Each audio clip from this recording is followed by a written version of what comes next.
안녕하세요. 바치올 제이크입니다. 우리 오늘의 차트 기술적 분석을 할 종목은 네이처 셀이에요. 지금 시간에서 하한가가 가고 있는데 대표이사 리스크 때문에 이렇게 급락을 하는 이유, 우리가 주가를 바닥으로 알고 있었지만 다시 한번 그 시간의 하한가가 나오고 있는데요. 뭐 뉴스를 제가 좀 이리저리 찾아봐도 나오진 않고 있는데, 뭐 표면적으로 드러난 악재는 없지만 그래도 그 조인스 시스템이죠.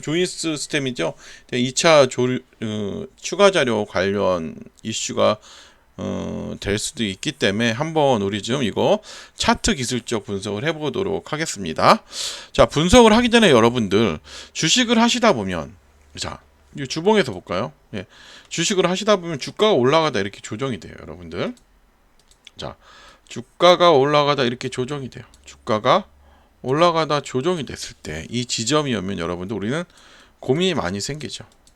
어떤 고민이 생기지? 첫 번째는 이걸 매도를 해야 되나?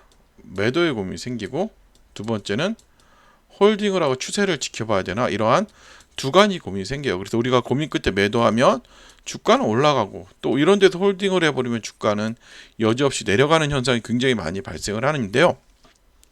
왜 이런 현상이 많이 발생을 하냐면 기준이 없어서 그래요. 오늘은 이 기준을 잡아드리고 우리 네이처셀 한번 분석을 해보도록 하겠습니다. 자, 기준을 잡기 위해서는 우리가 장대 양봉에 대해서 알아야 돼요. 이렇게 장대 양봉이 나오면 장대 양봉의 고점을 그시고 절반, 또 여기 절반을 그시는 거예요. 그럼 여기가 1번, 2번, 3번이라고 하면 보통 1번, 2번, 3번 모두 급반등이 굉장히 잘 나와요. 그래서 이렇게 하나의 연속적인 봉이잖아요. 그렇죠. 그러면 어때요? 2번에서 급등, 하나의 봉으로 보면 여기도 뭐 3번이나 2번에서 급등. 하지만 여기서 보세요. 하나의 봉인데 3번을 이탈하게 되니까 주가 자체는 급락으로 가죠. 그래서 결국은 주가가 올라가다 조정이 될 때 이때 주가 예치가 중요해요. 주가 예치가 1번, 2번, 3번 안에 있으면 홀딩을 하고 추세를 지켜보셔야 되고요. 3번을 이탈했다 그러면 수익이시면 익절, 손실이시면 손절하시고 여러분 빨리 다른 종목을 매매하시는 게 좋습니다. 자, 이제 한번 분석을 해보도록 할 텐데, 자, 우리 월봉부터 보셔야 돼요. 월봉부터 봐야 돼요. 자, 기본적으로 여기도 이탈을 했고, 어떻게 보면 여 부분도 이탈을 했어요. 그렇죠? 자, 그럼 우린 그 다음 지지선을 찾아봐야 돼요.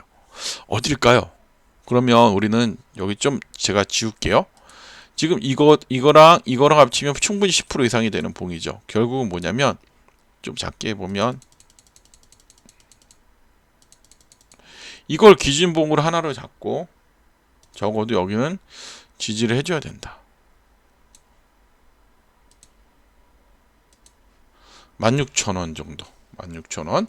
이거를 주봉에 긋고요. 주봉에 16,000원을 거요. 잠깐만요. 이게 16,000원을 걷습니다. 이렇게 16,000원을 걷고요. 자, 여기가 좀 중요한 자리예요. 그리고 어떻게 보면 일봉상 보시면 여기서 갭을 띄었기 때문에 기준이 되는 봉이 여기서 하나 더 나오네요. 대략적으로. 그 때문에 여기도 하나를 주봉이죠, 주봉. 지지선으로 잡을 수가 있어요. 이렇게 12,500원, 16,000원 다시 일봉으로 가면, 자, 12,500원, 16,000원을 긋습니다. 16,000원을 이렇게 긋세요. 이게 걷죠. 예. 그리고 제가 요즘 여러분들께 방송을 드릴 때 21선을 놓고 굉장히 방송을 많이 드리고 있어요. 자, 21선은 여러분들 이동평균선이기도 하지만 저는 추세를 보여주는 선이라는 생각을 많이 해요. 그래서 여러분들이 이 추세를 만드는 법을 추세를 보는 법을 알아야 되는데, 아까 제가 그 눌림목 강의도 드렸지만, 자, 여기서 21선의 추세선이라는 걸 어떻게 알 수 있냐? 21선이 추세선으로서 어떻게 봐야 되는지를 말씀드릴게요. 여기서 중요한 건 21선의 뭐다? 기울기예요. 기울기. 그래서 21선의 기울기가 어느 정도 만들어줘야 되지. 이렇게 만들어줘야 돼요. 예? 횡보 구간, 또 하락 구간. 그때 여기서 중요한 건 뭐다, 여러분들? 우리가 알아야 될 건 기울기다. 기울기가 어느 정도 만들어줘야 돼. 예? 그래서 이런 하락 구간 안 되고 횡보 구간 안 되고 이미 지금 만들어준 상태에서 매매를 해야 돼요. 그러니까 이런 구간에서 매매를 해야 되는 거죠. 그리고 뭐 어느 정도 이런 구간 만들어진 구간 여기도 보시면 이렇게 막 급등이 안 한 것 같지만 이렇게 지금 보시면 예, 어느 정도 기울긴 만들었잖아요. 그렇죠? 만들어진 구간에서만 매매를 하셔야 돼요. 그래서 항상 중요한 건 여러분들이 자, 하락 구간 절대 매매하면 안 되고 횡보 구간도 매매하면 안 되고 오로지 매매할 곳은 상승 구간에서만 매매하시면 돼요. 그래서 이러한 부분을 좀 기억을 하세요. 왜 제가 이 말씀을 자주 드리냐면 쓸데없는 매매하지 말라고 말씀을 드리는 거니까 이 부분을 잘 기억하시면 될 것 같습니다.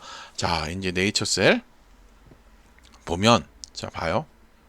이제는 추세 자체는 완전히 급락이 나왔죠. 그렇죠? 그러면 우리가 하락이 멈추는 법을 알아야 되는데 하락이 멈추는 걸 알기 위해서 음봉이 크기가 첫 번째 작아져야 돼. 이렇게 저점을 낮추더라도 이렇게 음봉의 크기가 작아져야 돼요. 첫 번째는. 두 번째는 횡보를 만들어줘야 돼요. 자, 세 번째는 21선이 상승으로 가야 돼. 근데 이 차트를 보면 지금 음봉의 크기는 작아졌어요. 그렇죠? 그리고 횡보까지 잘 만들었네. 그렇죠? 그런데 뭐다 아직은 21선을 못 뚫었죠. 그런 와중에 시간에서 하한가가 간 거죠. 그렇기 때문에 뭐다 여기서 재차 하락할 가능성이 굉장히 큰 거예요. 지금은. 그래서 여기가 지지가 안 되면 지금 시간에선 한 15,000원 정도 되잖아요. 15,350원이니까 요 정도까지도 15,000원. 뭐 이 부근이죠. 이 전저점 이 정도 그죠. 여기까지도 내려갈 수 있는데요. 지금 상황에서는 뭐 뉴스가 나오진 않은 상황이기 때문에 굉장히 뉴스에 민감할 것 같아요. 이러한 부분 자체가. 그래서 이 부분을 좀 보시고요. 결국은 뭐냐면 저점이 확인이 돼야 뭘 매수를 하든 할 거 아니에요. 지금 이 종목도 보시면 분봉도 보시면 어때요? 그냥 분봉에서 자리 자체 굉장히 잘 만들어 간 거죠. 횡보를 만들었어요. 예. 분봉 자체에서 굉장히 자리 이쁘게 만들었잖아요. 그렇죠? 이제 올라만 가면 되는데 뭐다 한 번 더 지금 상황에선 하락이 될 걸로 예상이 됩니다. 그래서 여러분들 지금 섣불리 접근하시는 것보다는 예, 확인을 하시고 자리 확인이 돼야 돼요. 저점 확인을 해야 돼요. 저점 확인이 된 후에 여러분 매매를 추가 매수를 하시더라도 그때 매수하시는 게 나세요. 그리고 우리 시장 자체도 너무 안 좋기 때문에 예, 뭐 하락한다고 무조건 기술적 반등이 나오는 건 아니에요. 예, 어느 정도 지지가 된 후 자리를 만든 후 반등이 나오기 때문에 이 부분 잘 기억을 하시면서 매매에 임하셨으면 좋겠고요. 지금 시장이 여러분 굉장히 어렵잖아요. 이것도 보시면 내추럴셀도 보면 큰 그림을 보면 크게 상승을 했다가 횡보를 만들어 최근에도 작년에도 급등을 했다가 재차 하락을 해서 결국 뭐다 얘는 여기가 1차적인 저항권이라는 거죠. 그래서 이 부분 돌파 여부도 굉장히 중요한 거고 결국 뭐냐면 이 종목의 이슈가 제일 중요한 거죠. 바이오주다 보니까 이 부분 예, 보시면서 잘 매매에 임하셨으면 좋을 것 같아요. 이상으로 브리핑 마치도록 하고요. 좋아요 구독하기 부탁드리겠습니다.